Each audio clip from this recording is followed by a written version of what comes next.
गोदावरी स्वच्छ करण्याकरता आपण त्या ठिकाणी 1000 कोटी रुपयाची गुंतवणूक केली। दुसऱ्या टप्प्यामध्ये अजून 1,500 कोटीची गुंतवणूक आहे।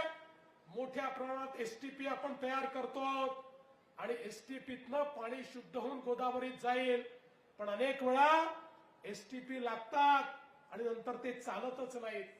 त्या ठिकाणी पैसा खर्च होऊन जातो। यावेळी आम्ही नवीन पद्धत आणली आणि पद्धत काय आहे? फक्त 40% पैसे आम्ही देणार आहोत आणि उरलेले 60% पैसे पुढच्या 15-20 वर्षामध्ये त्याला एन्युटीने घ्यायचे आहेत। आणि एन्युटीची त्याची त्या ठिकाणी जे काही पैसे त्याला मिळणार आहे त्याची कंडिशन काय आहे?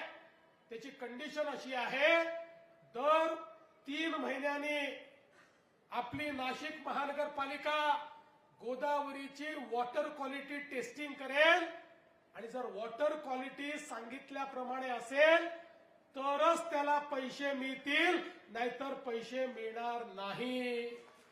त्यामुळे राज ठाकरेजी, तुम्ही म्हणालात गंगेचं पाणी पिण्यालायक नाही, गोदावरीचं पाणी आंघोळी लायक देखील करू, पिण्यालायक देखील करू, तुम्हाला गोदावरीत येऊन डुबकी मारता येईल अशा पद्धतीचं या गोदावरीचं काम आम्ही या ठिकाणी हातामध्ये घेतलेलं आहे।